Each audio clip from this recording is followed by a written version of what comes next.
자, 그러면, 네. 한번 말씀해 보시죠, 심주현 대표님. 네, 안녕하세요. 혹시 잘 예, 들리시나요? 예, 잘 들립니다. 말씀하시면 될 것 같습니다. 네. 안녕하세요. 저는 오늘 147회 콜로키움 특강에서 오피스텔 관련된 내용을 말씀드릴 심주현이라고 합니다. 예, 네, 저는, 반갑습니다. 네, 감사합니다. 저는 지금 김포에서 골든트리 부동산이라는 공인중개사무소를 운영하고 있고요. 시간이 짧으니까 바로 시작하도록 하겠습니다. 우선 2021년 오피스텔 투자 현황과 규제, 그리고 그에 따른 대응 전략을 순서로 말씀을 드릴게요. 보시면, 이건 국토부 실거래가 공개 시스템에 공개된 자료예요. 그래서 작년 2021년 전국 오피스텔 매매 거래 총액이 13조 6,500억을 거의 6,500억을 기록했습니다. 그래서 정기인 2020년도에 10조 6천억보다 3조 500억 정도 증가했고, 이는 2006년 이래 연간 최대 규모라고 볼 수 있는데요. 그래서 가구 분화 현상과 또 1, 2인 가구 증가로 도심 속의 소형주택 주거시설에 대한 관심이 꾸준하게 증가하고 있는 게 지금 이 매매액 추이 증가의 배경이라고 보시면 될 것 같고요. 그리고 요즘에 신종 코로나 바이러스로 인해서 원격이나 유연근무 또 재택근무 일상화로 주거와 오피스 간의 경계가 모호해지고 또 오피스텔을 주거 목적으로 사용하는 소비자들도 늘고 있기 때문이라고 보여지는데요. 또 여기서 가장 중요한 게 아파트보다 청약이나 세금, 대출 규제가 약하다는 인식이 오피스텔로의 틈새 투자 가능성을 높였기 때문이라고도 볼 수 있습니다. 실제 2021년에 매매로 거래된 오피스텔의 호당 평균 가격이 2020년도에 2억 1,700만 원보다 지금 2021년에 178만 원 정도 상승한 금액으로 2억 1,887만 원을 기록한 수치도 있습니다. 그래서 다음에 매매 건수를 한번 보시면 2021년에 전국 오피스텔 매매 건수가 지금 이 자료는 11월 10일 기준인데요. 5만 1,402건으로 집계가 되어 있어요. 그래서 이 수치는 통계가 집계되기 시작한 2006년 이래로 가장 큰 최다 기록입니다. 그래서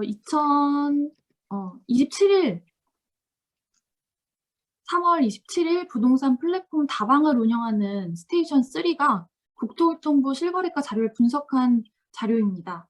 그래서 서울과 경기 오피스텔 매매 건수가 2021년 초부터 총 28,273건으로 집계가 됐는데요.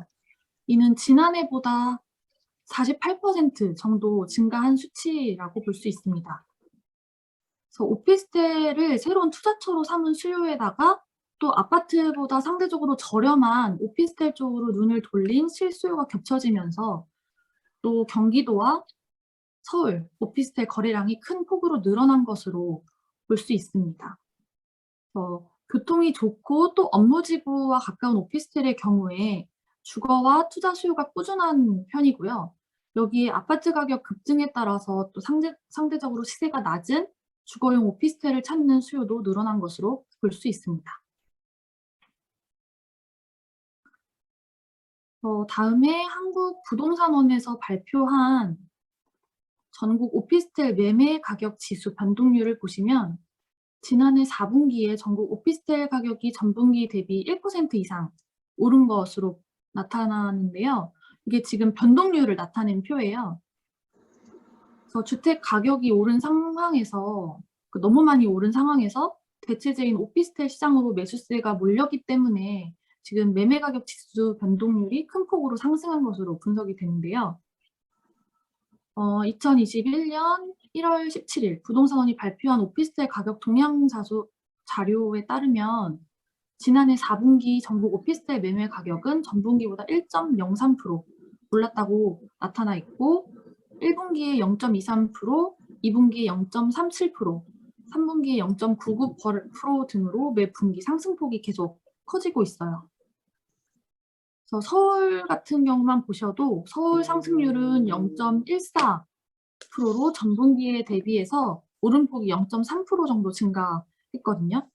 그래서 부동산원 관계자는 그 아파트에 비해서 저평가되고 있는 중대형 오피스텔이나 또 개발 호재로 주거 환경 개선에 기대감이 있는 지역 오피스텔을 중심으로 매수 수요가 지속됐다고 전하고 있습니다.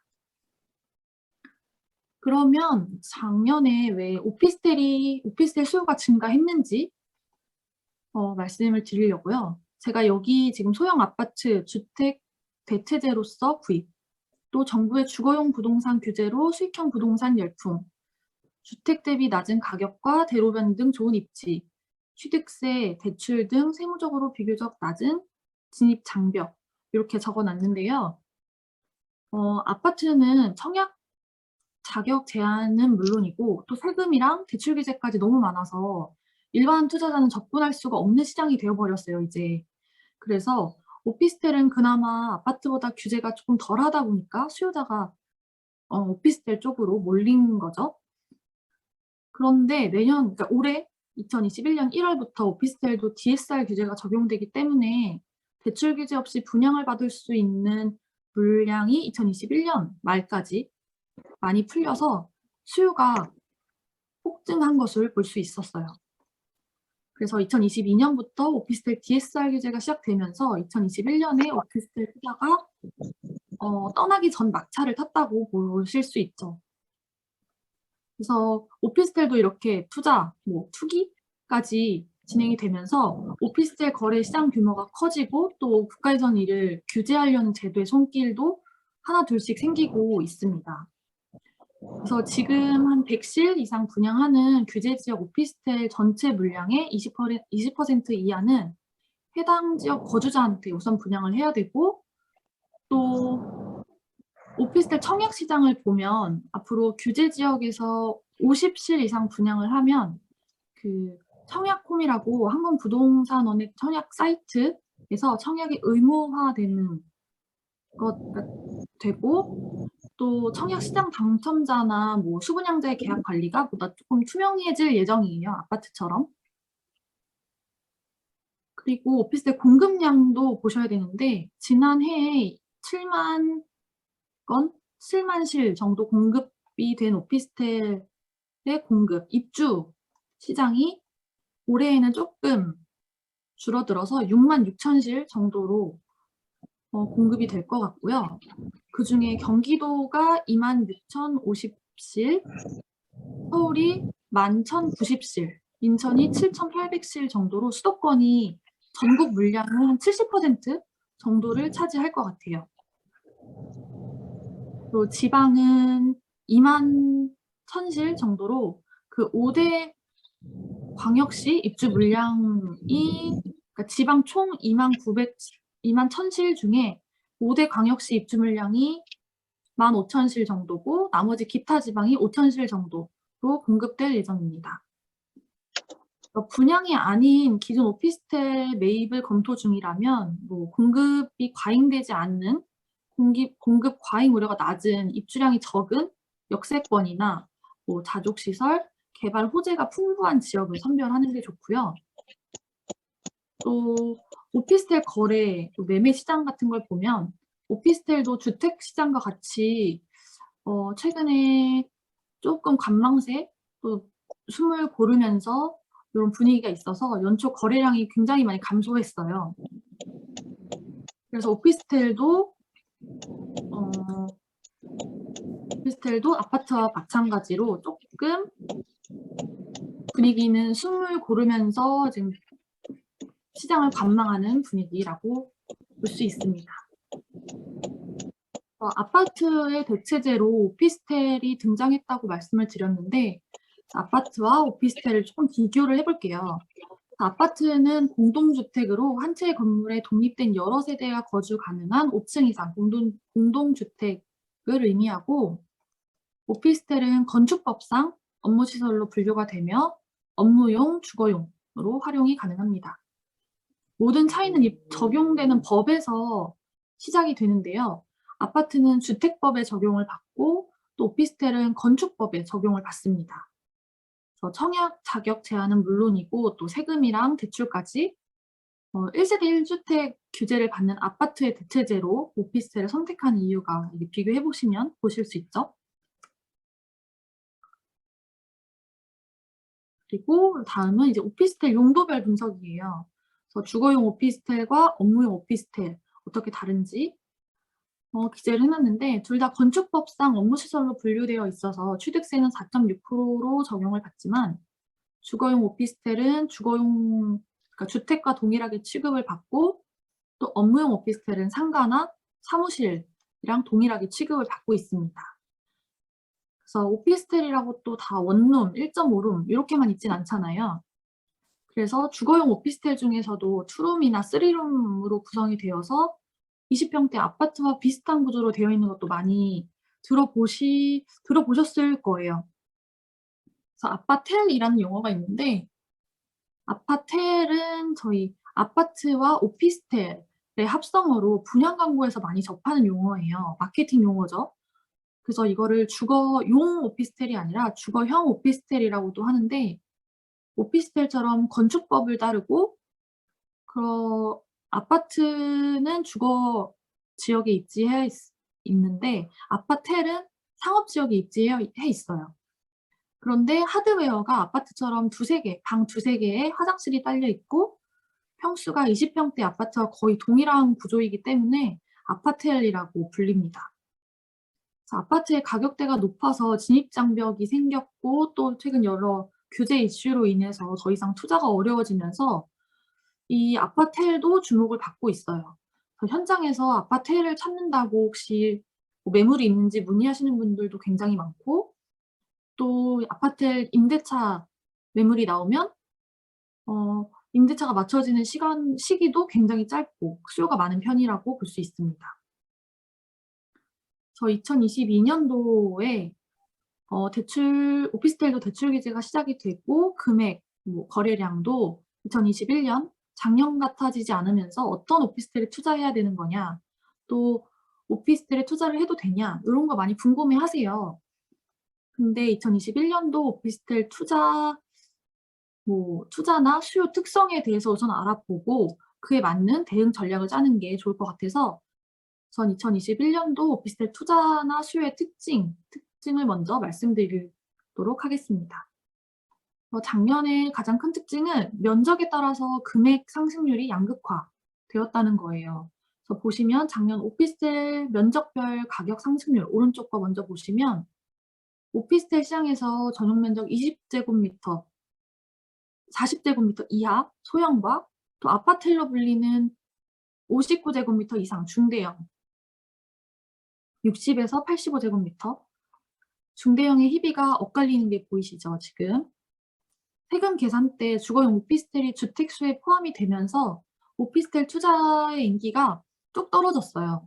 그래서 보시면 40제곱미터 이하의 오피스텔 가격 상승률이 0.4%인데 비해서 면적 60에서 85제곱미터 20평형대 중대형 평수 가격 상승률은 7.4%였습니다.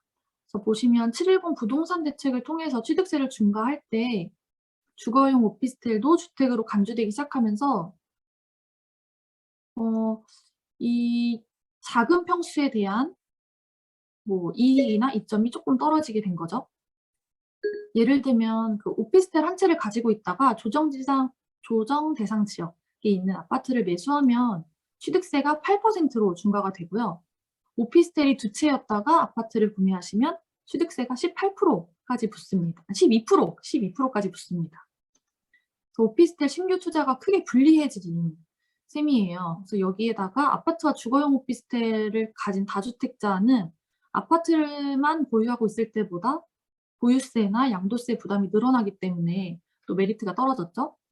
그래서 반면에 아파트 규제가 강화되면서 이 실수요자들이 아파트 대체제를 찾으면서 이 중대형 평수 60에서 85제곱미터의 면적을 가진 중대형 오피스텔의 몸값이 올라간 것으로 보여집니다. 다른 곳에서 나온 자료에 의하면 40제곱미터 이하의 오피스텔 가격은 하락한 자료도 있었어요. 마이너스 보이시죠? 그리고 두 번째 특징은 전세가율이 상승해서 임대 수익률이 증가했다는 건데요. 기사 타이틀 보시면 서울 오피스텔 전세가율 사상 최고, 임대 수익률은 7년 6개월 만에 상승. 뭐 서울 오피스텔 전세가율 상승세, 실수요 몰리며 최고치 경신, 뭐 이런 거 보실 수 있어요.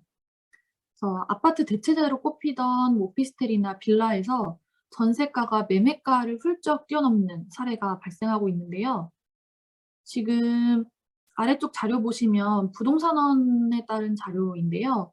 오피스텔 전세가율이 지금 84% 가까이 기록하면서 상승한 걸 볼 수 있습니다. 그래서 오피스텔 전월세 가격이 상승하면서 임대 수익률도 상승세로 전환이 됐고, 또 이 수치는 여기에는 안 나와 있지만 2014년 9월 이후에 7년 6개월 만에 첫 상승입니다.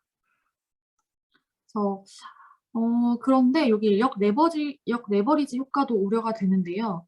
지금 한국은행 금융통화위원회에서 기준금리를 연 0.5%에서 0.75%로 0.25% 인상하기로 했어요. 그래서 대출금리와 임대수익률 간의 격차가 좁혀지면서 수익형 부동산의 투자가 위축되고, 또 투자 수요가 많은 그중에 소형 오피스텔 시장은 조금 더 큰 타격을 받을 것으로 예측을 하고 있습니다. 그러면 이제 2022년 1월부터 시작하는 오피스텔 DSR 규제가 어떤 건지 말씀을 드릴게요. 우선 이거는 상가, 주상, 복합, 토지를 포함한 오피스텔 담보대출 규제가 적용이 된 건데요.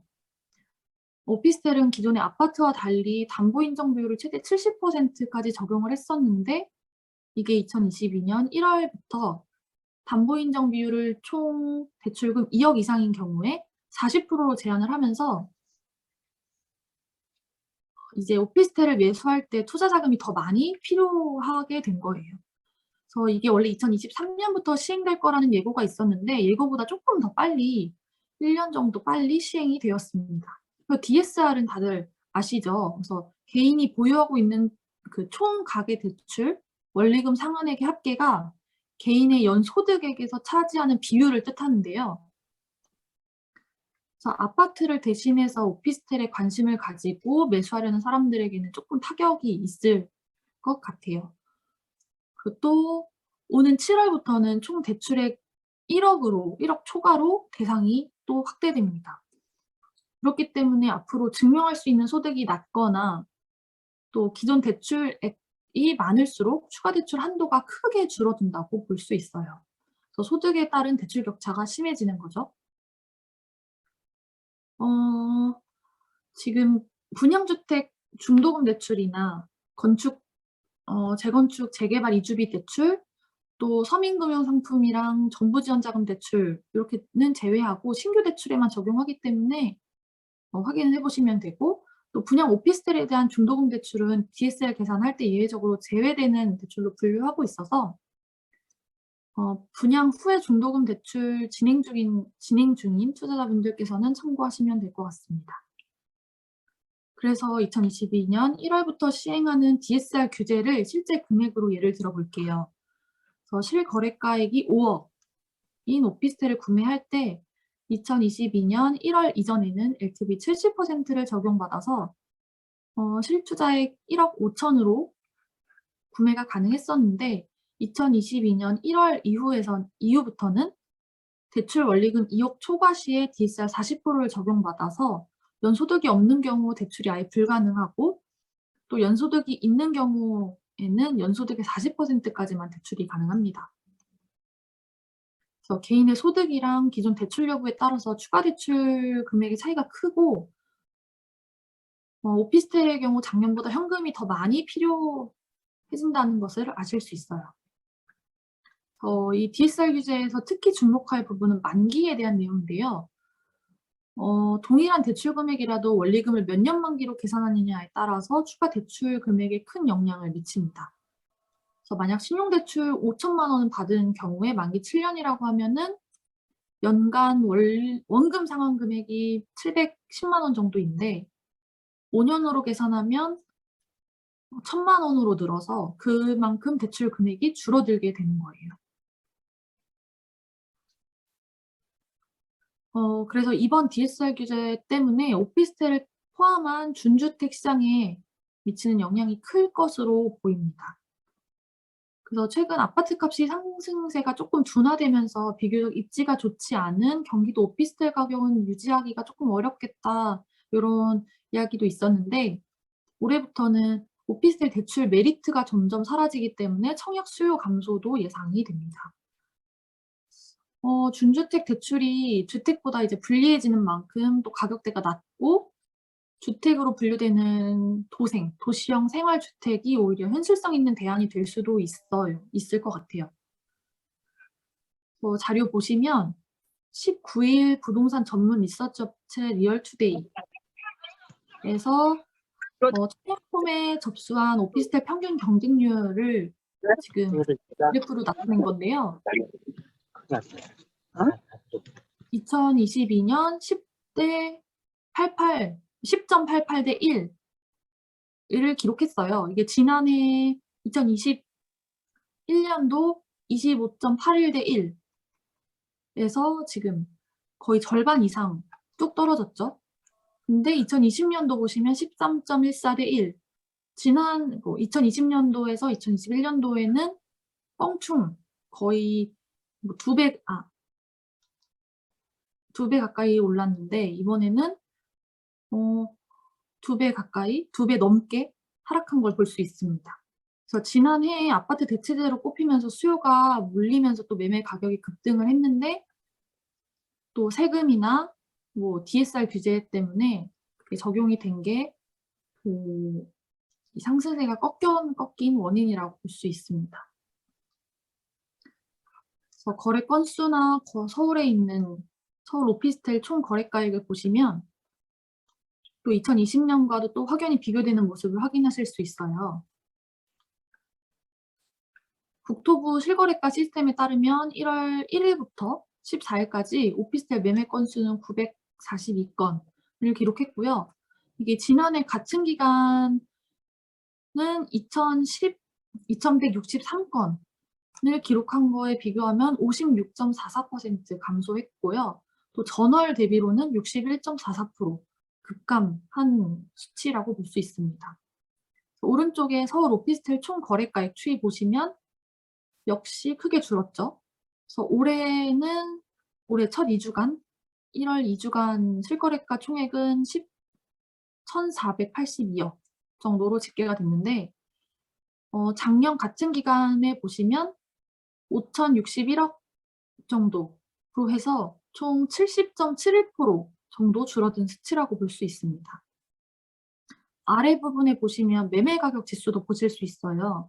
2020년, 2021년 1, 2, 3분기 가파르게 오르던 매매 가격 지수가 또 2021년 12월 이후 변동폭이 0.02, 0.04 이 정도로 변동폭이 거의 없는 것을 볼 수 있습니다. 그래서 DSR 40% 규제 확대가 적용되는 시점이 올해 1월로 앞당겨지면서 오피스텔 시장에 대한 상황이 반전된 걸 보실 수 있죠. 지금 그래프를 통해서도. 그래서 오피스텔 가격이 아파트값 상승과 같이 동조되면서 올라갔었는데 현재 아파트 시장도 뜨거운 시장은 아니기 때문에 오피스텔에 대한 인기도 조금 떨어진 것으로 보여집니다. 그래서 이제 오늘의 핵심 대응 전략을 말씀드릴 건데요. 규제의 손길이 오피스텔에도 미치면서 수익률뿐만 아니라 자산 가치도 오를 수 있는 오피스텔을 많이 찾으세요. 그래서 보시면 브랜드가 대형 건설사이거나 내부를 고급스러운 자재를 사용했다거나 또 내부 구조가 실용적이거나 넉넉한 수납 이런 게 있다거나 주변에 인프라가 모두 갖춘 이런 똑똑한 한 채를 선호하시는 거죠. 그래서 그대로 오피스텔에 투자하실 분이라면 목적성을 분명히 하실 필요가 있어요. 그래서 실거주 목적이신지 월세나 또 운영 수익을 창출하기 위해서인지 그런 어떤 목적인지에 따라서 소형을 구입할 건지 중형을 구입할 건지에 대한 구입할 면적 유형이 달라질 수도 있고요. 그래서 오피스텔 시장 양극화나 뭐 차별화에 대비해서 브랜드나 뭐 신축이나 단지 규모, 뭐 교통, 분양가 뭐 이런 내용을 전체적으로 두루두루 따지는 쪼끔 보수적인 접근이 필요할 것 같아 보여요. 그래서 분양이 아니라 기존 오피스텔을 매입하는 것을 검토 중이신 투자자분이시라면 공급 과잉 우려가 쪼끔 낮고 입주량이 그러니까 신축 입주량이 많지 않은 적은 역세권이나 또 자족 시설, 개발 호재가 풍부한 지역을 선별하는 게 좋고요. 뭐 다른 기타 기준 내용을 쪼끔 첨부해 드렸어요. 근데 요즘 최근 트렌드는 집 주변에서 삶의 모든 것을 해결할 수 있는 뭐 세권, 역세권, 숲세권 요런 거 들어보셨죠? 그래서 여기 가까우면 역세권, 숲과 뭐 공원이 가까운 숲세권, 영화나 뭐 쇼핑 시설이 근처에 있어서 슬리퍼를 신고 이동할 수 있다 하면 슬세권 요런 게 많고요. 오피스텔 수요자 연령층이 대부분 2040 대부분 미혼이거나 신혼부부 수요자들 이렇게 가정이 있는 수요자들보다는 소비력이 높을 수 있는 수요자분들이 많기 때문에 직장과 접근성이 좋은 교통이 좋은 곳이나 또 업무 중심 지구 혹은 생활 인프라가 잘 갖춰져 있는 상업 중심 지역 쪽으로 매물을 보시는 게 좋습니다. 두 번째 대응 전략은 오피스텔의 대체재인데요. 지금 기준금리 인상 추세로 금융 비용이 과거보다 이제 증가하는 상황에서 오피스텔과 유사한 대체 투자처가 증가를 하고 있어요. 새로 분양하는 물건도 그렇고 문의하시는 물건도 그렇고 대체 투자처로 문의하시는 분들이 굉장히 많이 늘었거든요. 그래서 그 예로 도시형 생활주택과 원룸형 다세대, 생활형 숙박시설 요런 다양한 유형의 소형주거 상품이 과거보다 경쟁이 쪼끔 치열한 상황이고요. 보시면 지금 1인 가구는 계속해서 증가할 예정으로 보여요.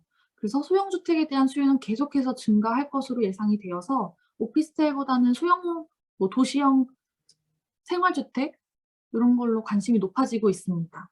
그래서 도시형 생활주택은 그 가구당 전용 면적이 85제곱미터 이하로 300가구 미만의 국민주택 규모에 해당하는 공동주택으로 분양가 상한제나 그런 부동산 규제에서 쪼끔 더 자유롭고 오피스텔과 마찬가지로 주요 교통 요지에 위치하고 있어서 입지가 좋은 곳들이 대부분이고 또 오피스텔과 비슷해요. 그 내부 하드웨어적으로는. 그래서 대체재로 인기가 높다고 볼 수 있습니다.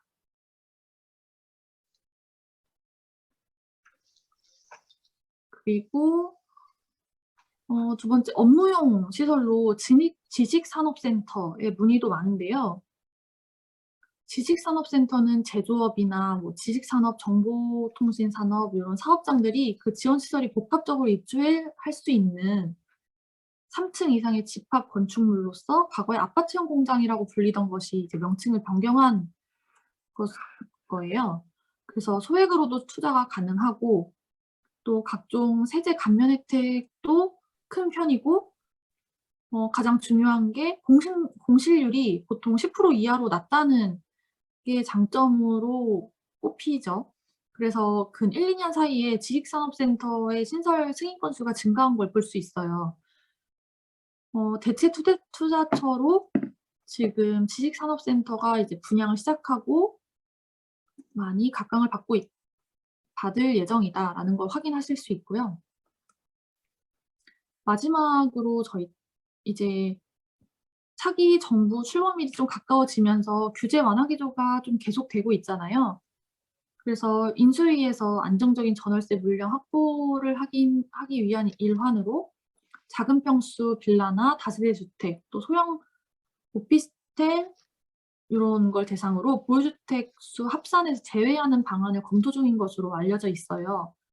그래서 소형 기준으로는 다세대나 빌라의 경우 전용 59제곱미터 이하로 지금 전망이 되고 주거용 오피스텔은 낮은 전용률을 좀 감안하면 전용 84제곱미터까지는 포함될 것으로 전망되고 있습니다.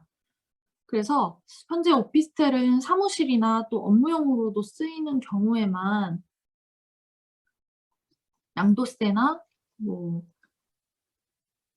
주택수 제외, 세금 중과 이런 걸 면할 수 있는데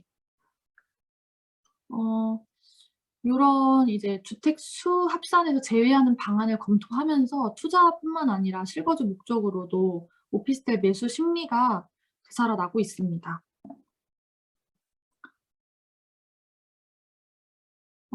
소형 주택이 주택수에서 빠지게 되면 소형 주택 가격이 급등하고 투자가 증가하겠죠. 그래서 우선 취득세 중과를 피하고 골세 합산 배제로 또 부담이 낮아지고요. 양도세 중과가 안 돼서 투자 수익성이 높아질 것 같아요. 그리고 또 소형 투자 주택 수요가 늘면 가치가 상승해서 가격도 상승할 것 같습니다.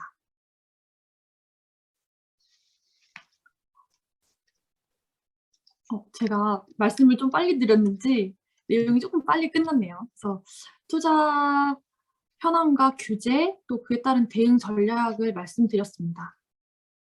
귀한 주말, 날씨 좋은데 주말에 시간 내주셔 가지고 너무 감사하고요. 길지 않은 강의였지만 끝까지 들어주셔서 감사하고, 저희 소액 투자로 오피스텔이나 도시형 생활주택, 지식산업센터 이런 거 투자도 관심 가져주시면 좋을 것 같고, 혹시 궁금한 사항이나 문의사항 있으시면 이메일이나 핸드폰으로 문의 주시면 친절하게 설명드리도록 하겠습니다. 네, 좋은 기회로 다시 뵙도록 하겠습니다. 네, 감사합니다. 네, 감사합니다. 수고하셨습니다. 심주현 대표님, 네. 화면 공유를 해제 주실래요? 네, 감사합니다.